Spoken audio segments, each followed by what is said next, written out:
जगन्नाथ नमस्कार। आजी आमे भारतर उपराष्ट्रपति पद को नहीं किछि गुरुत्वपूर्ण कथा आलोचना करिबा। निकटरे किछि घटना घटिछि माने इस्तीफा हेउ कि पदच्युति प्रस्तावर कथा। हाँ, ये सब खबर आसीबा परे लोकंकु मनरे बहुत प्रश्न। ठीक, तेणु एही पद आउ एहा सह जड़ित जेउ सांविधानिक प्रक्रिया से सबु विषय रे टिके गभीर को जिबा। निश्चय आम पाखरे जो तथ्य अछि माने संविधान किछि आईनगत विश्लेषण खबर कागज रिपोर्ट से सबु को देखिले इस्तीफा पदच्युति निर्वाचन ए सब विषय रे बहुत किछि जानिबा को मिलुछि। हाँ, तो आज आमर लक्ष्य हेउछि एही जो जटिल लागुथिबा प्रक्रिया गुड़िक अछि ताकू सरल भावरे बुझिबा कोन एहार मुख्य दिग। बहुत भलो, चलंतु आरंभरू आरंभ करिबा। ठीक, तेबे प्रथमे उपराष्ट्रपतिंको मूल भूमिका कोन, देशरे तांको स्थान केउठी। देखंतु संविधानर अनुच्छेद 63 स्पष्ट कहूछि जे भारतर जणे उपराष्ट्रपति रहिबे आउ से होउछंती देशर द्वितीय सर्वोच्च सांविधानिक पदाधिकारी राष्ट्रपतिंको परे। एकदम, किंतु तांकर आउ गोटिए बहुत बड़ दायित्व भी अछि। आपण राज्यसभा कथा कहउछंती ना? हाँ, संपूर्ण ठीक। अनुच्छेद 64 आउ 89 अनुसारे से पदबଳରେ राज्यसभार अध्यक्ष माने एक्स ऑफिशियो चेयरमैन। अच्छा, एटा तांको पदर गोटे अविच्छेद्य अंग। हाँ, और तांको कार्यकाल साधारणतः 5 वर्ष। से पुणी थरे निर्वाचित हेबा पई मध्य योग्य। बुझिली। एबे आसीबा से पठाकू जेतेबेले ए पद खाली हुए गोटे तो हैला इस्तफा देबा। हाँ, जदि केही उपराष्ट्रपति कार्यकाल सरीबा आगरो इस्तफा देबा को चाहिए तार प्रक्रिया कोन? एटा संविधान रो अनुच्छेद 67 करे अछि। बेस सरल, उपराष्ट्रपति निजे निज हस्ताक्षर देई राष्ट्रपति को संबोधित करी गोटे चिठी लेखी इस्तफा दी पारिबे। लिखित भावरे? हाँ, लिखित भावरे। आमे सुनिले जे जगदीप धनखड़ तृतीय उपराष्ट्रपति भावे इस्तफा देइछंती। तांको आगुरु आउ के देइथिले? किछि कारण थिला कि? हाँ, एटा गोटे इंटरेस्टिंग कथा। धनखड़ंक पूर्वरु वीवी गिरी 1969 रे और आर वेंकटरमन 1987 रे दुहे इस्तफा देइथिले। काहे कि? दुहिंक क्षेत्र रे कारण थिला राष्ट्रपति निर्वाचन लढिबा। सेमाने उपराष्ट्रपति थाई राष्ट्रपति पद पई प्रार्थी हेले और सिद्धि पई इस्तफा देले। ओहो, माने उपराष्ट्रपति पदरु राष्ट्रपति पद को जिबा पई गोटे रास्ता भली। केतेक क्षेत्र रे हुए तो सेमिति देखा जाए, किंतु श्री धनखड़ंक क्षेत्र रे जहा कुहा जाउछि तांको इस्तफार कारण स्वास्थ्यगत। अच्छा, तेबे जेतेबेले इस्तफा हेला बा पद खाली हेला ठीक सेतेबेले कोन हुए? कोन केही कार्यकारी उपराष्ट्रपति रहंती जेमिति राष्ट्रपतिंक क्षेत्र रे हुए? ना, एइठी गोटे बड़ पार्थक्य। आम संविधान रे एक्टिंग वाइस प्रेसिडेंट बोली किछि व्यवस्था ही नाही। किछि नाही? ना, जेतेबेले पद खाली हुए राज्यसभार काम चलेबा पई राज्यसभार जी उपसभापति डेप्टी चेयरमैन थांती से अध्यक्षता करंती। अच्छा, जेमिति एबे हरिवंश नारायण संग। हाँ, किंतु उपराष्ट्रपतिंक अन्य काम पई केही विकल्प नथांती से समय रे। आउ नुआ निर्वाचन केबे सुधा हेबा कथा? राष्ट्रपतिंक पई तो 6 मासर नियम अछि। एठी एथिबे अलगा। संविधानर अनुच्छेद 59(2) कहूछि जे निर्वाचन यथाशीघ्र संभव as soon as possible हेबा दरकार। कौन से निर्दिष्ट समय सीमा नहीं? 6 मास बोली किछि नहीं? ना, राष्ट्रपतिंको परि नुहे। बोधुए कारण हेला उपराष्ट्रपतिंकर सेमति दैनंदिन एग्जीक्यूटिव काम नाही जेमति राष्ट्रपतिंकर थाए। तेरो पद खाली रहिले भी सेतेटा असुविधा हुए नाही, किंतु निर्वाचन आयोग चेष्टा करंती शीघ्र करिबाकू। आउ जी नुआ निर्वाचित हेबे से कोन बाकी समय पई आसीबे ना पूरा 5 वर्ष? ना, पूरा 5 वर्ष पई। जे भी नुआ आसीबे से दायित्व नेबा दिन ठारू पूरा 5 वर्ष पई रहिबे, बाकी थिबा कार्यकाल पई नुहे। एहा भी एक गुरुत्वपूर्ण कथा बुझिली। एतो गला इस्तफा कथा। एबे आसीबा अन्य संभावना को पदच्युति माने पदरु हटेइबा। हाँ, जदिओ एहा बहुत कम हुए, किंतु प्रक्रिया तो अच्छे। तेबे मोर प्रथम प्रश्न, केउ कारण देखाई उपराष्ट्रपति को हटा जाई पारे? माने आधार कोन? आश्चर्यर कथा हेउछि संविधान रे एथिपाई कोनोसी निर्दिष्ट आधार ग्राउंड्स फॉर रिमूवल दिया जाई नाही। इछि भी नहीं माने राष्ट्रपतिंक पई जेमिति संविधानर उल्लंघन अछि कि विचारपतिंक पई प्रमाणित असदाचरण? ना, सेमिति किछि भी उल्लेख नाही उपराष्ट्रपतिंक पई। एहा बहुत अलगा। यार माने कोन जे कोनोसी कारणरु हटे दिया जा पारे? संवैधानिक भावे कोनोसी निर्दिष्ट कारण दर्शाइबा बाध्यतामूलक नुहे, ଏହା ବୋଧହୁଏ ପ୍ରକ୍ରିୟାକୁ ବେଶୀ ରାଜନୈତିକ କରିଦିଏ।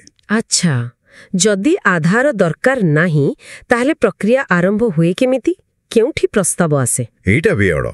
ଅନୁଚ୍ଛେଦ 67 ଖ ଅନୁସାରେ ଉପରାଷ୍ଟ୍ରପତିଙ୍କ ହଟେଇବା ପାଇଁ ପ୍ରସ୍ତାବ କେବଳ ରାଜ୍ୟସଭାରେ ହିଁ ଆରମ୍ଭ ହୋଇପାରିବ। କେବଳ ରାଜ୍ୟସଭାରେ, ଲୋକସଭାରେ ନୁହେଁ? ନା, ଆଦୌ ନୁହେଁ। ଏହା ରାଷ୍ଟ୍ରପତିଙ୍କ ମହାଭିଯୋଗ ଠାରୁ ପୁରା ଅଲଗା। ତାଙ୍କ ପାଇଁ ତ ଯେକୌଣସି ଗୃହରେ ଆରମ୍ଭ ହୋଇପାରେ। ଏମିତି କାହିଁକି? କିଛି କାରଣ ଅଛି କି? ରାଜ୍ୟସଭା ସହ ତାଙ୍କର ସମ୍ପର୍କ ବେଶୀ ବୋଲି? ହଁ, ଏଇଟା ଗୋଟେ ବଡ଼ କାରଣ ହୋଇପାରେ। ଯେହେତୁ ସେ ରାଜ୍ୟସଭାର ଅଧ୍ୟକ୍ଷ, ତେଣୁ ସେହି ଗୃହକୁ ହିଁ ପ୍ରାଥମିକତା ଦିଆଯାଇଛି ବୋଧହୁଏ। ଆଉ ପ୍ରସ୍ତାବ ଆଣିବା ଆଗରୁ ଅତି କମ୍ରେ 14 ଦିନର ନୋଟିସ୍ ଦେବାକୁ ପଡ଼େ। 14 ଦିନର ନୋଟିସ୍? ଆମେ ଶୁଣିଥିଲେ ନିକଟରେ ବିରୋଧୀ ଦଳ ଏମିତି ନୋଟିସ୍ ଦେଇଥିଲେ ବୋଲି। ସେଥିରେ କି କାରଣ ଦିଆଯାଇଥିଲା? ଆମେ ଏଠି କେବଳ ପ୍ରସଙ୍ଗ ବୁଝିବା ପାଇଁ କହୁଛୁ, କୌଣସି ପକ୍ଷ ନେଉନାହୁଁ। ହଁ, ସେହି ସମୟର ରିପୋର୍ଟ ଅନୁସାରେ ମୁଖ୍ୟତଃ ପକ୍ଷପାତିତାର ଅଭିଯୋଗ ଥିଲା। ଯେମିତିକି କୁହାଯାଉଥିଲା, ନିୟମ 267 ଅନୁସାରେ ଜରୁରୀ ପ୍ରସଙ୍ଗ ଯେମିତିକି ଧରନ୍ତୁ ଆଦାନୀ ମାମଲା ବା ମଣିପୁର ହିଂସା, ଏସବୁ ଉପରେ ଆଲୋଚନା ପାଇଁ ସୁଯୋଗ ଦିଆଯାଉନି। ଆଚ୍ଛା। କିନ୍ତୁ ଆଉ କିଛି ପ୍ରସଙ୍ଗକୁ ଗୁରୁତ୍ୱ ଦିଆଯାଉଛି ବୋଲି ଅଭିଯୋଗ ଥିଲା। ଏଗୁଡ଼ିକ ହେଉଛି ଉସ୍ରେ ଥିବା କଥା। ବୁଝିଲି। ତେବେ ନୋଟିସ୍ ପରେ ପ୍ରକ୍ରିୟା କ'ଣ? ରାଜ୍ୟସଭାରେ କେମିତି ପାସ୍ ହେବ ଆଉ ଲୋକସଭାରେ? ପ୍ରଥମେ ରାଜ୍ୟସଭାରେ।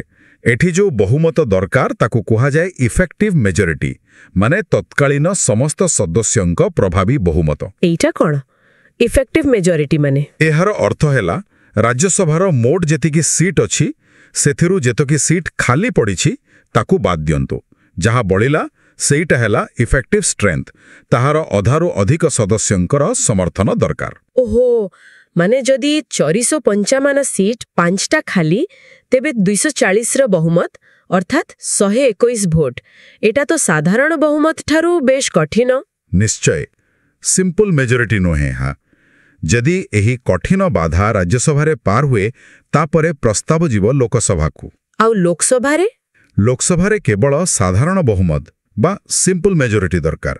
ମାନେ ସେଦିନ ଯେତିକି ସଦସ୍ୟ ଉପସ୍ଥିତ ଥିବେ ଆଉ ଭୋଟ ଦେବେ, ତାଙ୍କ ଭିତରୁ ଆଧାରୁ ଅଧିକ ସମର୍ଥନ କଲେ ହେଲା। ଏହା ବି ଆଶ୍ଚର୍ଯ୍ୟଜନକ।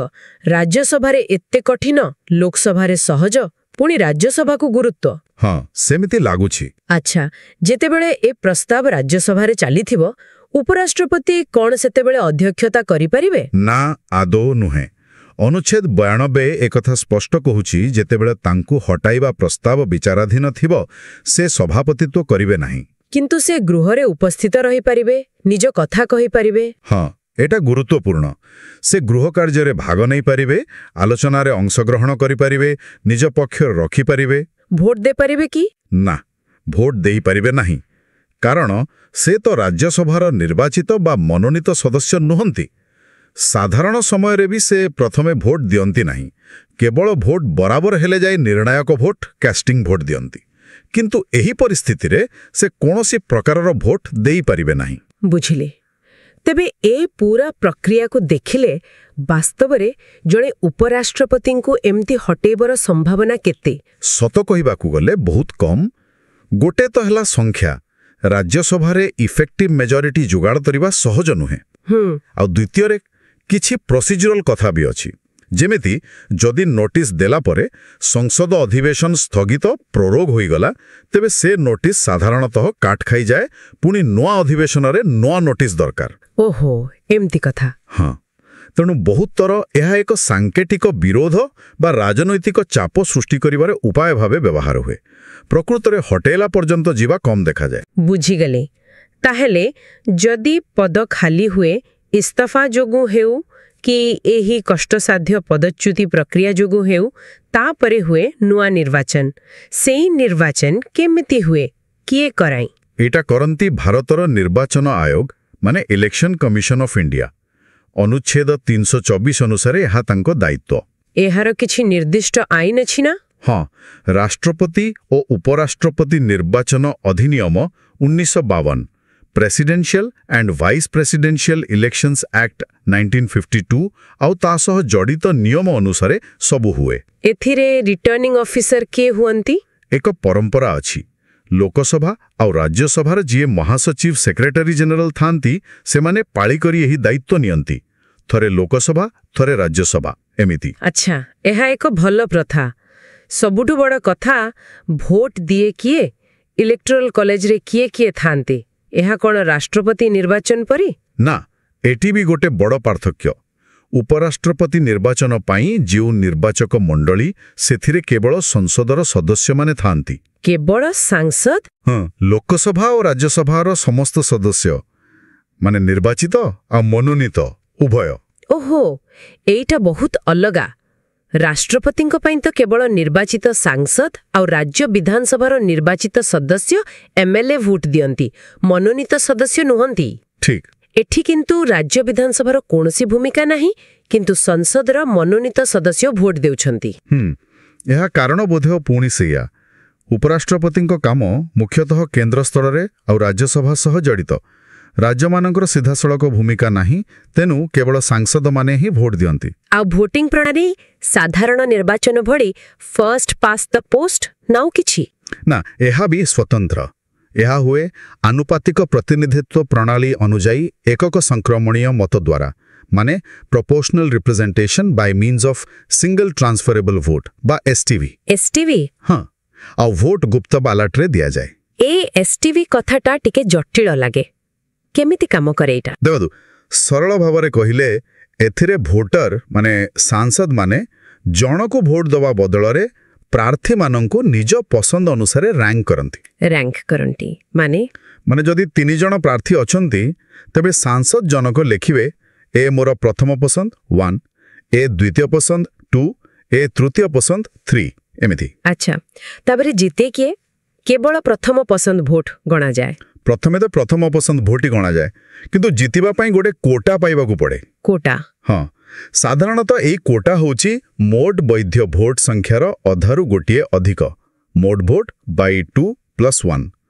ଯଦି ପ୍ରଥମ ଗଣତିରେ କେହି ଜଣେ କୋଟା ପାଇଗଲେ, ତେବେ ସେ ଜିତିଲେ। ଆଉ ଯଦି କେହି ନ ପାଇଲେ? ସେତେବେଳେ STVର ପ୍ରକୃତ କାମ ଆରମ୍ଭ ହୁଏ।